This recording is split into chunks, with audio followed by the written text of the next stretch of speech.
Hello guys, good morning. Welcome to my channel Chandrika Sara.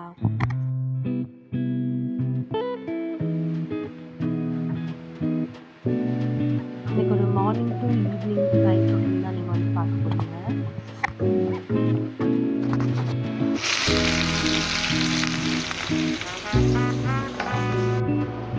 ஒரு அத்தன்டிக்கான பச்சை பயிறு வந்துட்டு எப்படி செய்கிறது அப்படின்னு சொல்லிட்டு இதில் நான் போட்டிருக்கேன்.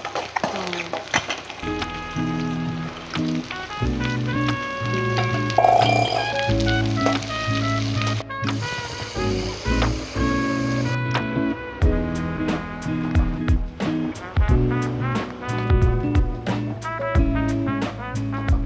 Healthier version of puttu recipe வந்துட்டு நான் அதில் ஷேர் பண்ணியிருக்கேன்.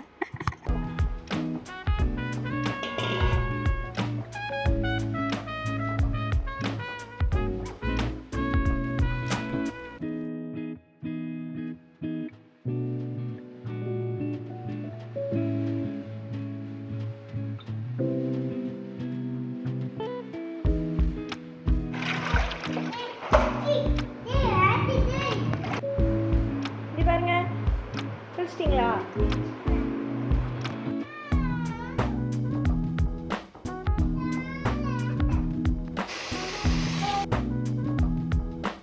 ஹலோ காய்ஸ், வணக்கம். Welcome to my channel Chandrika Sara. இப்போ தான் நீங்கள் என்னோடய வீடியோ ஃபர்ஸ்ட் டைம் பார்க்குறீங்க அப்படின்னா மறக்காமல் சப்ஸ்கிரைப் பண்ணிக்கோங்க. இது வந்துட்டு ஒரு டெய்லி ரொட்டீன் vlog மாதிரி தாங்க போட்டிருக்கேன். பட் ஆனால் 2 ஸ்பெஷல் டிஷ்ஷஸ் வந்துட்டு இதில் செஞ்சுருக்கேன். என்னென்னு பார்த்தீங்க அப்படின்னா, ஒரு அத்தென்டிக்கான பச்சைப்பயிறு எப்படி வந்துட்டு செய்கிறது அப்படின்னு சொல்லிட்டு, அதுக்கப்புறம் பார்த்தீங்கன்னா ஒரு ஹெல்த்தியர் வெர்ஷன் ஆஃப் ராகி புட்டு வந்துட்டு நான் அதில் செஞ்சு காட்டியிருக்கேன். ஸோ வீடியோ மறக்காமல் ஃபுல்லாக பாருங்கள். ஸோ மார்னிங்கே வந்துட்டு நம்ம எந்திரிச்சோடனே வந்துட்டு நம்மளுக்கு ஃபர்ஸ்ட்டாக என்ன பண்ணணும் அப்படின்னா காஃபி குடிச்சிடணுங்க. என்ன தான் ஆனாலும் சரி அந்த காஃபி குடித்தா தான் டே வந்துட்டு ஸ்டார்ட் ஆகும். ஸோ அந்த காஃபி பால் பொங்குற டைமில் நம்ம வந்துட்டு ஒரு கிளாஸ் ஆஃப் இதுக்கு பார்த்திங்களா பச்சை பயிரை வந்துட்டு நல்லா வறுத்துட்டு அது வந்துட்டு குக்கரில் போட்டுட்டு அதில் ஒரு 2-3 பல் வந்துட்டு பூண்டை ஆட் பண்ணிக்கோங்க. அதுக்கப்புறம் ஒரே ஒரு பெரிய தக்காளி ஆட் பண்ணிக்கோங்க. நல்லெண்ணெய் கொஞ்சம் சேர்த்துக்கோங்க. லைட்டாக மஞ்சத்தூள் சேர்த்துக்கோங்க. கொஞ்சம் நிறையா தண்ணி ஊற்றிட்டு அது ஒரு 5 to 6 விசில் வந்துட்டு விட்டுக்கோங்க. நீங்கள் வறுத்து போடல அப்படின்னா கொஞ்சம் எக்ஸ்ட்ராவே விசில் விட்டுக்கோங்க. வறுத்துட்டிங்க அப்படின்னா ஒரு 5 விசில்ஸ் அந்த மாதிரி போதும். ஸோ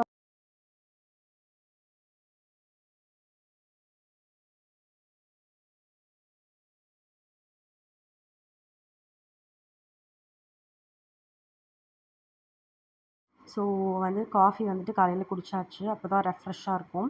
ஸோ அப்புறம் பார்த்தீங்க அப்படின்னா அரிசி வந்துட்டு ஊற வச்சுட்டேன். ஸோ காலையில் மத்தியானத்துக்கு எல்லாமே சேர்த்து ரைஸே செஞ்சுக்கலாம் அப்படின்னு சொல்லிட்டு அரிசி காலையிலே வந்துட்டு ஊற வச்சாச்சு. அங்கே விண்டோலாம் வந்துட்டு ஓப்பன் பண்ணியாச்சு. நம்ம காலையில் எப்போவுமே நீங்கள் கிச்சனுக்குள்ளே வந்தோடனே கேஸ் ஆன் பண்ணுறதுக்கு முன்னாடி நீங்கள் விண்டோலாம் வந்துட்டு ஓப்பன் பண்ணி விட்டுக்கோங்க. ஸோ கேஸ் லீக் சம்டைம் ஆயிருந்தாலுமே நீங்கள் அதை ஓப்பன் பண்ணி விட்டுட்டிங்கன்னா அதெல்லாம் வெளியே போயிடும். ஒரு கொஞ்சம் நேரம் கழித்து அதுக்கப்புறம் கேஸ் வந்துட்டு ஆன் பண்ணுங்கள். ஸோ பச்சைப்பயிறு செய்கிறதுக்கு முன்னாடி அது விசில் வந்துட்டுருக்கணும்னு சொல்லிட்டு அவரைக்காய் இருந்துச்சா, ஸோ அவரைக்காய் பொரியல் செஞ்சிடலான்னு சொல்லிட்டு அவரைக்காவெல்லாம் கட் பண்ணி வச்சுட்டு அதில் கொஞ்சம் எண்ணெய் ஊற்றிட்டு நீங்கள் கடுகு வேணும்னா உளுந்து கடலைப்பருப்பு ஆட் பண்ணிக்கலாம். பச்சை மிளகா, கொத்தமல்லி, கருவேப்பிலை இந்த மாதிரி ஆட் பண்ணிவிட்டு காய் வந்துட்டு நீங்கள் ஆட் பண்ணிக்கோங்க. லைட்டாக மஞ்சத்தூள் ஆட் பண்ணிக்கோங்க. காய் வந்துட்டு வேகிற கலவா தண்ணி வந்துட்டு ஆட் பண்ணிவிட்டு சால்ட் போட்டிருக்கோங்க. இது மட்டும்தாங்க இதுக்கு. வேணும் அப்படின்னா இன்னும் கொஞ்சம் டேஸ்டியாக இருக்கணும் அப்படின்னு நீங்கள் நினச்சிங்கன்னா சாம்பார் தூள் ஒரு 1/2 டீஸ்பூன் ஆட் பண்ணிக்கோங்க. அது நல்லா இன்னும் டேஸ்ட் தரும். ஸோ லாஸ்ட்டாக வந்து தேங்காய் துருவி வந்துட்டு போட்டுக்கோங்க. அவ்வளோதான், சிம்பிள். ஸோ இது வந்துட்டு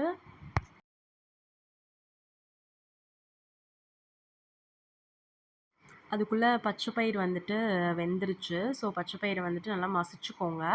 மசிச்சதுக்கப்புறம் என்ன பண்ணுறீங்கன்னா குட்டியாக ஒரு பேன் ஆர் கடாய் மாதிரி வச்சதுக்கப்புறம் நீங்கள் அதில் வந்துட்டு லைட்டாக தேங்காய் எண்ணெய் ஆட் பண்ணிக்கோங்க. வணக்கறக்கே நீங்கள் வந்து தேங்காய் எண்ணெய் ஆட் பண்ணிவிட்டு ஒரு 10 ஆர் 15 சின்ன வெங்காயம் வந்துட்டு கட் பண்ணி அதில் சேர்த்துக்கோங்க.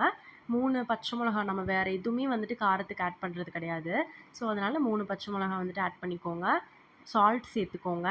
அதுக்கப்புறம் வந்துட்டு இதில் என்னென்ன பொடி போடணும் அப்படின்னு பார்த்தீங்கன்னா மல்லி, மிளகு, சீரகம் இது வந்துட்டு 3யும் பொடி பண்ணி வேக வச்சுருந்தீங்க பார்த்தீங்களா, அந்த மசிச்சு வச்சுருந்தீங்க அது கூட ஆட் பண்ணிக்கோங்க. வெங்காயம்லாம் நல்லா வணங்கினதுக்கப்புறம் உள்ளே அது போட்டு மிக்ஸ் பண்ணிக்கோங்க. ஸோ வேணும்னா நெய் ஆர் தேங்காய் எண்ணெய் மேலே ஆட் பண்ணிக்கலாம். ஸோ இது அத்தன்டிக்கான ஒரு சூப்பர் ஸ்பெஷலான ஒரு கொங்கு நாடு சமையல்னே இது வந்துட்டு சொல்லலாங்க. ஈஸியாக எல்லாத்து வீட்லேயும் வந்துட்டு சாட்டர்டே ஆர் ஃப்ரைடே இந்த மாதிரி டைம்லலாம் செய்வாங்க. கன்ஃபார்ம் திருப்பூரில், கோயம்புத்தூரில் பார்த்தீங்கன்னா இந்த மாதிரிலாம் இருக்கும். ஸோ அப்புறம் பார்த்தீங்க அப்படின்னா, இது மேலே லைட்டாக கொஞ்சம் கொத்தமல்லி வந்துட்டு ஆட் பண்ணிக்கோங்க. மீன்வைல் வந்துட்டு காயும் ரெடி ஆயிடுச்சு. அது கொதிச்சுட்டு இருந்துச்சு. ஸோ பயங்கரமாக கிச்சனில் உப்பு சலிக்குதுன்னு சொல்லிட்டு கொஞ்சம் காற்று வாங்குறதுக்கு வெளியே வந்திருந்தேன். அப்புறம் பார்த்தீங்க அப்படின்னா, சாப்பாடு ஆனதுக்கப்புறம் அதுக்கு வந்துட்டு ஊட்டி விட்டுட்டேங்க. காலையில அவனுக்கு ஊட்டி விட்டா வேலை முடிஞ்சிடும்னு சொல்லிட்டு, நான் சாப்பிட்றதுக்கு முன்னாடி அதுக்கு எப்பவுமே கண்டிப்பா ஊட்டி விட்டுருவேன். அவன் அந்த பக்கம், இந்த பக்கம் ஓடிட்டு எப்படியோ ஒரு 1 1/2 ஹார்ஸ் அந்த மாதிரிலாம் ஆயிரும். ஸோ அவனுக்கு ஊட்டி விட்டதுக்கப்புறம் கொஞ்சம் ஹவுஸ் ஹோல்ட் ஒர்க்ஸ்லாம் இருந்துச்சு. என்னென்னு பார்த்தீங்கன்னா, துணி துவைக்கணும், மாப் போட வேண்டிய வேலை, கூட்டி விட வேண்டியது, அந்த மாரி நெறையா ஒர்க்ஸ் எல்லாம் இருந்துச்சு. இவனுக்கு ஊட்டி முடிக்கிறதுக்கே வந்துட்டு ஒரு 10:00 அந்த மாதிரிலாம் ஆயிருங்க. அதுக்கப்புறம் தான் நம்ம சாப்பிட முடியும். ஸோ ஒரு 10:30 அந்த மாதிரிலாம் சாப்பிட்டு முடிச்சுட்டு, துணியெல்லாம் இருந்துச்சுன்னு சொல்லிட்டு, துணி எடுத்து மிஷினில் போட்டு துவைச்சிட்ருந்தேன். ஸோ அதுக்கப்புறம் பார்த்தீங்க அப்படின்னா, அதுவும் மாம்பழம் கேட்டாங்க. ஒரு 11:00 12:00 அந்த மாரி மாம்பழம் கேட்டான்னு சொல்லிட்டு, அதையும் வந்துட்டு கட் பண்ணி குடுத்துருந்தேன். இது மாம்பழ சீசன் இல்லையா? கண்டிப்பா மறக்காம எல்லாம் ட்ரை பண்ணி பாருங்க. சூப்பரா இருக்குங்க. ஒரு ஒரு என்ன பேர் என்னன்னு தெரியல. பட் அந்த மாம்பழம் வந்துட்டு நல்லா இருந்துச்சு. நல்லா ஸ்வீட்டா இருந்துச்சு. ஸோ அதில வந்துட்டு வேறு ஏதாவது ரெசிபி பண்ண தெரியுமா? இல்ல பண்ணணுமாண்ணா? அப்படின்றத கமெண்ட் பண்ணுங்க. ஸோ அதையும் கேட்டு அடம்புடிச்சு எங்கிட்டருந்து நான் தான் சாப்பிடுவேன், நான் தான் ஃபோர்க்ல எடுத்து சாப்பிடுவேன்னு சொல்லிட்டு அடம்புடிச்சு அது வாங்கிட்டான் அதுவும். ஸோ வீடெல்லாம் கூட்டி விட்டுட்டு மாப் போட ஸ்டார்ட் பண்ணிட்டேன். மாப் போடுறதுக்கு நீங்கள் என்ன பண்ணுறீங்க அப்படின்னா, கற்பூரம் உங்ககிட்ட இருந்தால் அது போட்டுக்கோங்க. அப்படி இல்லைன்னா தசாங்க பொடின்னு ஒன்று இருக்குங்க. வீடே வந்துட்டு கோயில் ஸ்மெல் அடிக்கும். அதை ஆட் பண்ணிங்கன்னா அது ஜவ்வாது மாதிரி இருக்கும். ஸோ அது கொஞ்சம் ஆட் பண்ணிவிட்டு நீங்கள் என்ன லைசாலோ ஒரு எனிதிங் எல்ஸ் அந்த மாதிரி ஏதாவது ஆட் பண்ணிவிட்டு நீங்கள் தொடச்சிங்க அப்படின்னா நல்லா ஸ்மெல்லாக இருக்கும் வீட்டுக்கு. ஸோ மாப் போட்டு முடிச்சதுக்கப்புறம் வந்துட்டு சரி குளிக்கலாம் அப்படின்னு சொல்லிட்டு நானும் அதுவும் வந்துட்டு குளிக்க போயாச்சு. இங்க பாருங்க, குளிச்சிட்டிங்களா?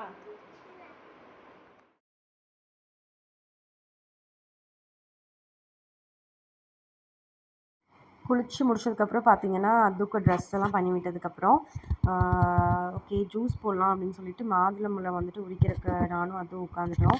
ஸோ குழந்தைங்களுக்கு இந்த மாதிரி குட்டி குட்டி ஆக்டிவிட்டீஸ்லாம் கொடுத்தீங்க அப்படின்னா, கொஞ்சம் நேரம் சைலண்ட்டாக உட்கார்றாங்கங்க. அதுக்காக வேண்டியே நான் இந்த மாதிரிலாம் கொடுக்க வேண்டியதா இருக்குது. ஸோ இந்த வேலையெல்லாம் கொஞ்ச நேரம் ஒரு 5 மினிட்ஸ் பண்ணுறான். அதுக்கப்புறம் போம்மா அப்படின்னு சொல்லிட்டு அவனே எந்திரிச்சு போயிடுறான்.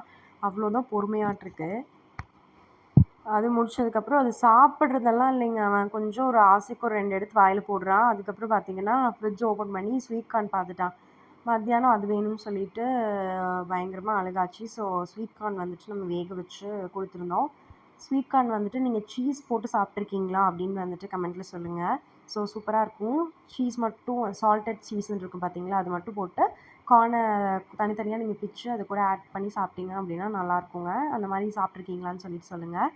ஈவினிங்காக வந்துட்டு என்ன பண்ணோம் அப்படின்னு பார்த்தீங்கன்னா, இந்த நடக்கல்ல இருக்குது பார்த்தீங்களா? வேர்க்கல்ல, பச்சை வேர்க்கல்ல அது வந்துட்டு ஊற போட்டிருந்தேன் மத்தியானமே. ஸோ ஊற போட்டா ஈவினிங் ஒரு அத ஸ்நாக் மாரி சாப்பிட்டுக்கலாம் அப்படின்னு சொல்லிட்டு, அத நல்லா வாஷ் பண்ணிவிட்டு ஒரு 2 ஹார்ஸ் வந்துட்டு நம்ம ஊற போட்டுக்கலாம். நைட்டு நீங்க ஊற போட்டிங்கன்னா காலையில செஞ்சுக்கலாம். நான் மத்தியானம் தான் ஞாபகம் வந்துச்சுன்னு சொல்லிட்டு, ஈவினிங்க்கு வந்துட்டு ஒரு 2 ஹார்ஸ் பிஃபோர் வந்துட்டு நான் ஊற போட்டிருந்தேன்.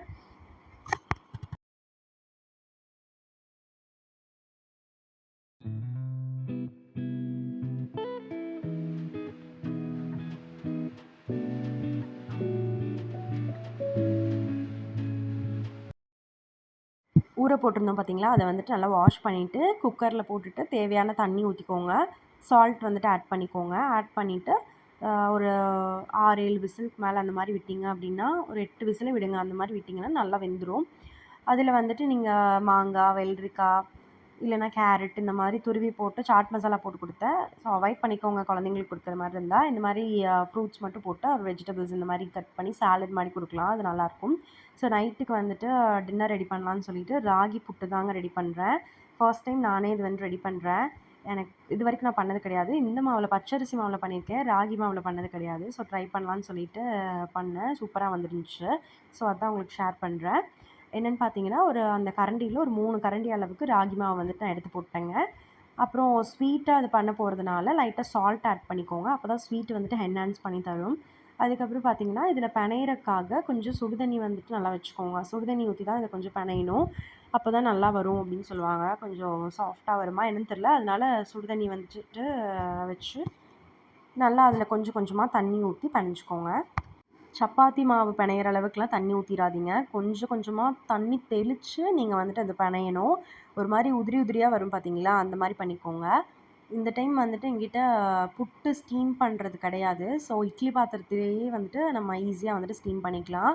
ஸோ அதில் கொஞ்சம் ஆயில் ஊற்றுறதுன்னா அந்த மாவில் ஆயில் ஊற்றிட்டு நல்லா நீங்கள் வந்து